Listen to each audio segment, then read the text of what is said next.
Pleasure and pain come from the same part of the brain. If you can control pleasure, can you control pain? Is pain the price you pay for pleasure?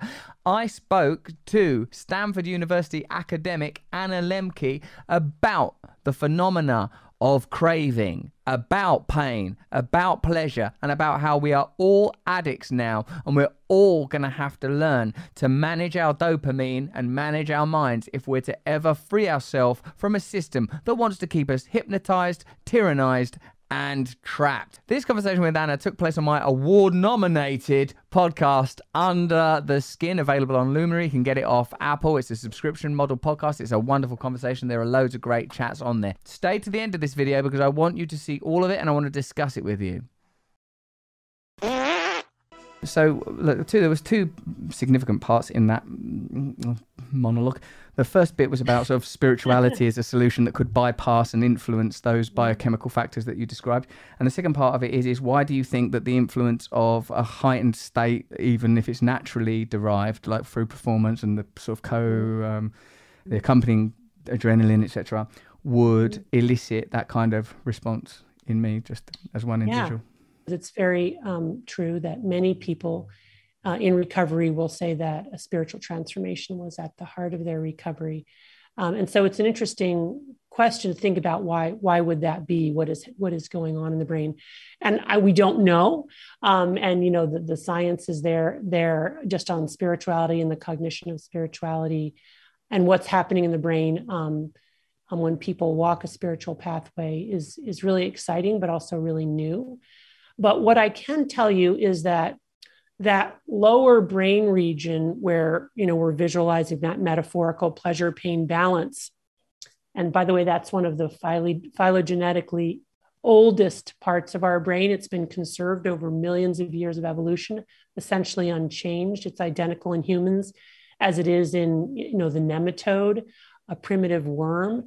So it's a very conserved primitive part of our brain that hasn't changed. And then through evolution, we've superimposed on that part of our brain, our great big frontal lobes, you know, our gray matter region. And one of the things that science has shown in recent decades is that the prefrontal cortex, which is the gray matter part of our brain right behind our foreheads, is essential for things like delaying gratification, storytelling, future planning, considering future consequences. And may well be involved in the process of having a spiritual experience. And that it's the prefrontal cortex communicating with those lower brainstem regions, including the reward pathways, that keeping that communication healthy and robust is essential to basically a healthy brain and a non-addicted brain. And that what happens in the process of addiction is very likely that those prefrontal regions stop communicating with the lower brainstem reward pathway. So essentially your pleasure pain balance starts to take over. You're no longer able to accurately assess impact and future consequences. And you're just being driven by your limbic brain, by your reward pathway.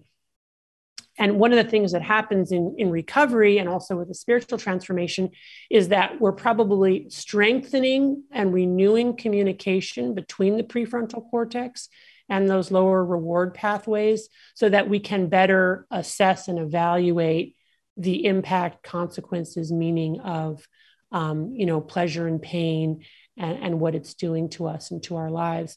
One of the exciting developments in terms of treatment interventions in the field of addiction medicine is something called transcranial magnetic stimulation, which basically applies electrical currents to the brain using a magnet and creating these currents.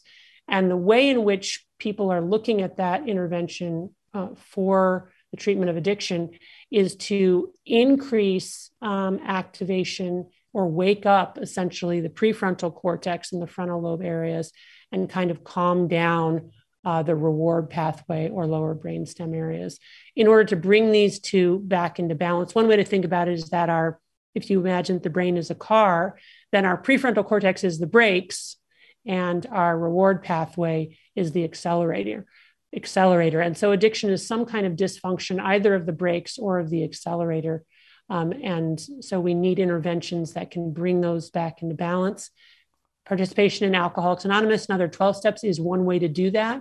Probably by working the steps and the spiritual transformation, you enhance prefrontal lobe function and quiet down the limbic brain and get those two areas communicating better with each other. That was cool. What about the bit about the sort of heightened states from performance? Yeah, so very good. Thank you. So this is interesting that you mentioned that, because I was just talking yesterday with a gold medal winning Olympic athlete who described something extremely similar. In her experience, she would have these almost ecstatic experiences when she was getting ready to race, in like essentially a euphoric high, transported.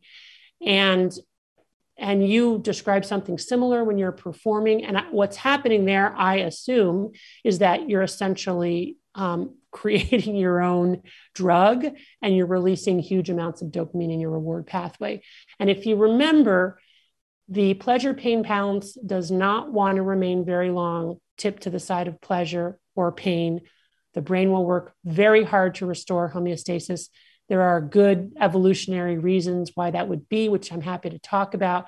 But essentially, when you're in that ecstatic state, whether it's generated by performance or, in this person's case, racing in the Olympics, you have a surge of dopamine, and your brain is going to correct for that by immediately downregulating your own dopamine receptors. So remember, the brain restores homeostasis not just by going from deviation to level, but by tipping an equal and opposite amount to the side of pain. That is the price that you have to pay for any pleasure. So essentially, you come home and you literally have a come down, just like you would from a drug.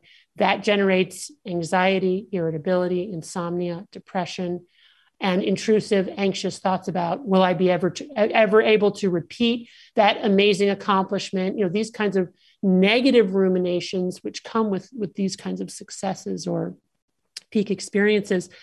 And whenever we're in this state, naturally we crave. We don't want to be in this state. We want to get out of it. And so now, what can I do to get out of it, right? I can do some pornography. I can, use another drug. We know about cross addictions, anything to get me out of this state. Of course, the secret is to tolerate it, to either tolerate it until the gremlins hop off and you can naturally restore homeostasis, or to avoid the strong deviations in the first place, to not do those things that get you, so jacked up that you have the come down. Now, that's not what I'm prescribing as a philosophical approach to life necessarily for everybody. Frankly, that kind of works for me. I like to stay right around homeostasis. I don't want to be here and I don't want to be here. And if I go here, I know there's a price to pay. But for other people, that's worth the price. The trick is that they have to figure out when they have the come down, how to just tolerate it and not then engage in other maladaptive coping behaviors. Cool. Here are some questions. If you enjoyed that part of the conversation between me and Anna Lembke, perhaps you'll consider downloading the Luminary app off Apple and listening to more of this stuff. Of course, tech addiction is a real thing, so you want to be careful how much tech you use, even if it's mine. Do you think Anna's right? What's your experience of addiction like? How are you suffering? How are you dealing with your addiction? What methods are you using to remedy the challenges you face today? Remember to subscribe to this channel, and if you like this video, have a look at this one. And if you need to meditate now, have a look at this little guy now. But most importantly of all, please click here. You're one little click away from being on my mailing list and having a bulletin from my brain to your brain once a week. Stay free.